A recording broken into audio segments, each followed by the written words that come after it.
Welcome back to my channel. If you are just joining us, please do not start on part 19. It's not a good way to read a book, especially because we're almost finished with it. So if you are not on part 19, please go find the part that you are on, and otherwise you can just stay here.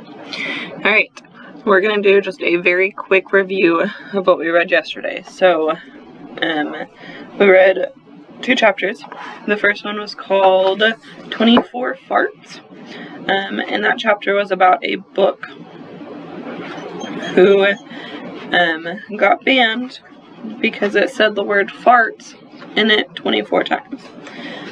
So kind of a goofy thing to ban a book for. Everybody says farts, everybody does fart, so goofy thing to get it banned for. But that whole chapter was about how Amy Ann had included Trey into the BBLL because of Trey's plan.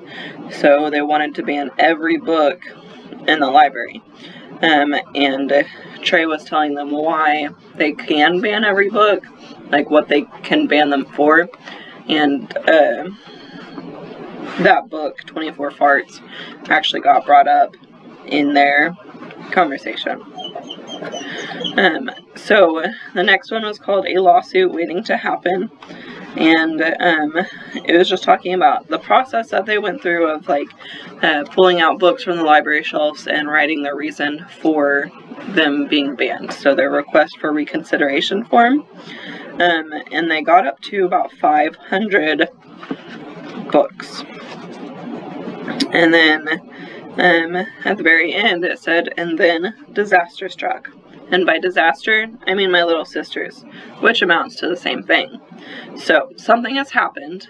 Amy Ann had all of those papers at her house. She was the one that held on to them. So maybe it has something to do with that. I'm not sure yet, but we're going to read the story to find out. And we'll start that right now. Embracing the chaos. That afternoon, I embraced the chaos at home. I danced with my dad as he sang The Marriage of Figaro. I played chase with Flotsam and Jetsam, not even Alexis doing ballet in her room, and Angelina running around on all fours like a horse bothered me. Before dinner, I sat down at the kitchen table and plowed through my homework without being told to, and I didn't even mind doing fractions for math. Nothing could ruin my good mood. Tomorrow night, Rebecca and Danny and Trey and I, we're going to show the school board how stupid they were for banning books. We were going to show everybody. When it was time for dinner, I cleared my books and took them back to my room. As I passed Angelina's room, I had to stop and shake my head and wonder. Angelina had turned her bedroom into another stable, but this one was crazy. There was shredded white recycled paper, pretend hay, everywhere, on her bookshelves, sticking out of her dresser drawers, in her bed, more than I'd ever seen before. She was going to howl when Mom and Dad made her clean it up, but the tantrum she was going to throw later didn't even make me want to run away. I didn't want to be anywhere else tomorrow night, but it did remind me there was one small detail in our big plan for the school board meeting I hadn't covered yet. I need a ride to the school board meeting tomorrow night, I said at dinner. My parents looked across the table at each other, talking to each other without talking again. Are you sure that's such a good idea, Amy Ann? Mom said. I slumped in my chair. That's what they always said when they disagreed with me. Like I would change my mind if I just thought about it more. But I just thought about it plenty, and I said so. You said you wanted me to stand up for myself more, I told them, but that I had to do it the right way. Well, the right way is to go to the school board meeting and tell them that banning books is wrong.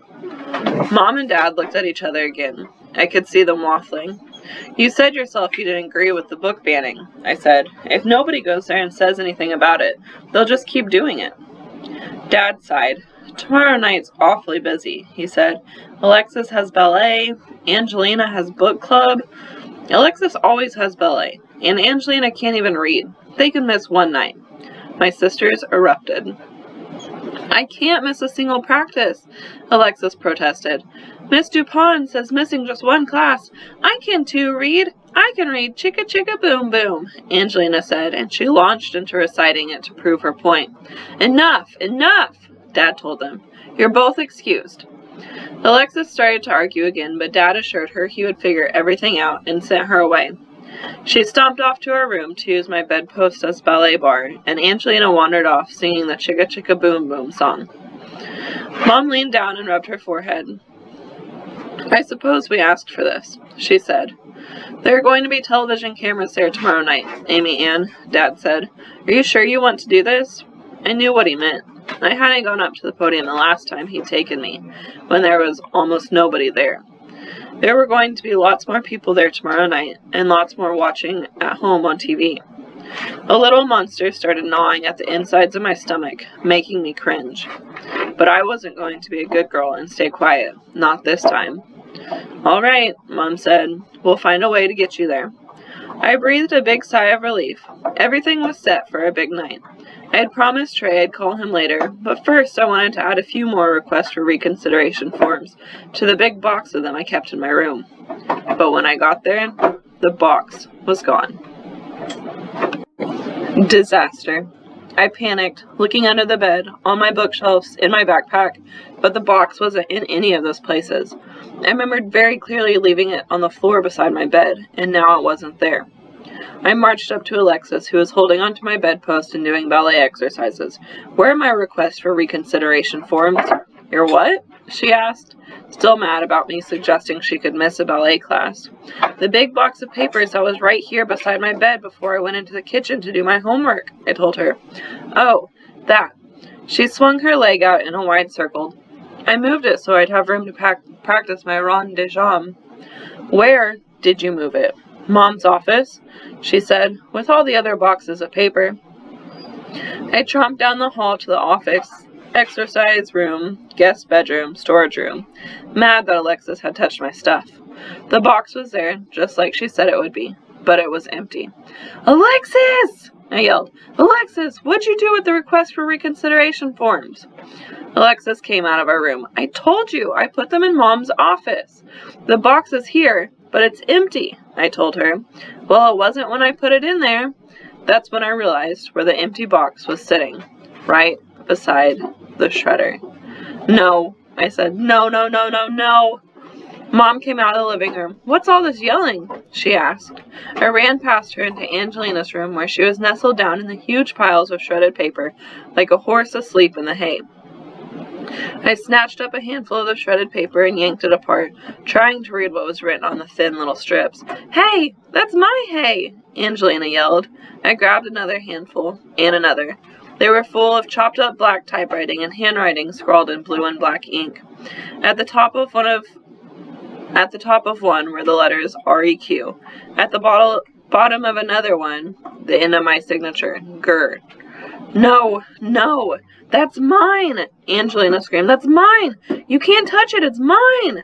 I threw the shredded paper on the floor and grabbed Angelina by the shirt. "This isn't recycled paper. You shredded up my request for reconsideration forms." Angelina wailed like I had hit her, which only made me want to more. But before I could do anything else to her, Mom and Dad and Alexis were in the doorway. "What's going on here?" Dad said. "Everything's ruined. Ruined. She shredded up all of our requests for reconsideration forms. That was the whole point of going to the school board meeting tomorrow. Our whole plan. It took us a week to fill all those out, and now they're ruined." I kicked at the piles of shredded paper, sending them flying in the air like snow.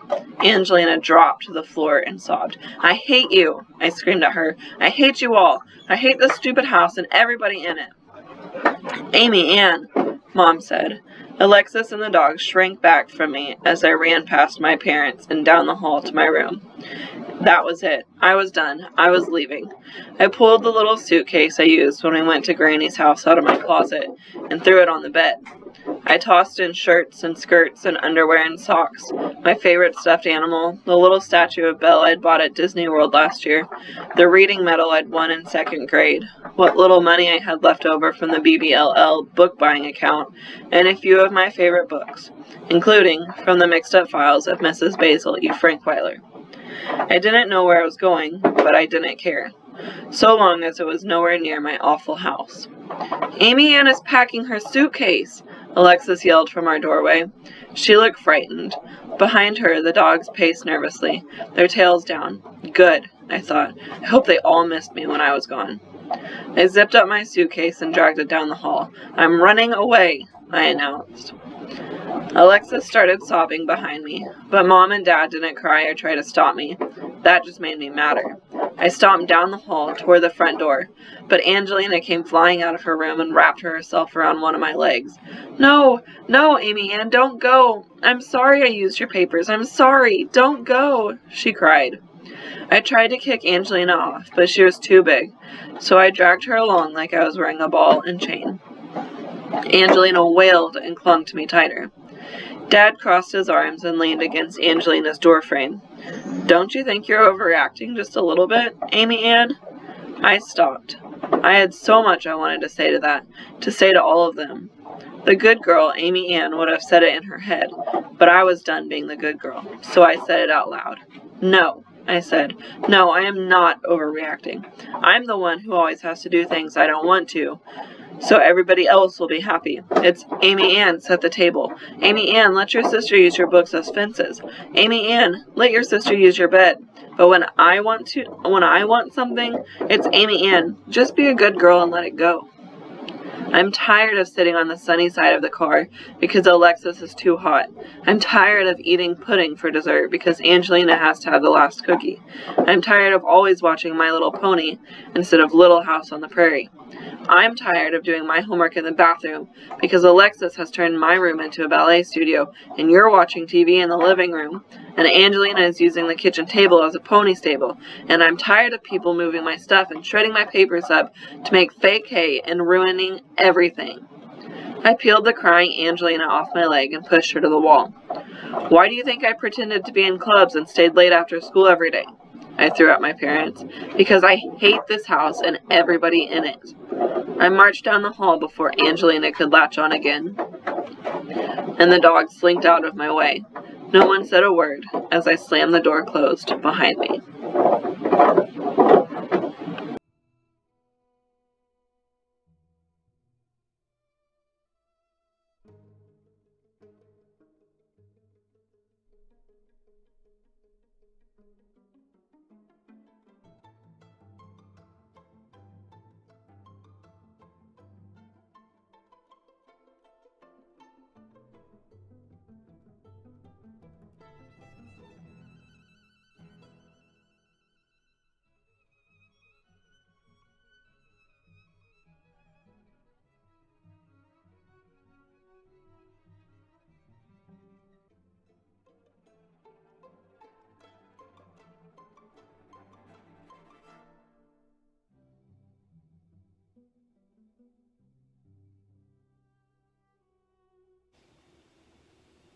Hey guys, thanks for checking in and watching and listening to the book as we go on.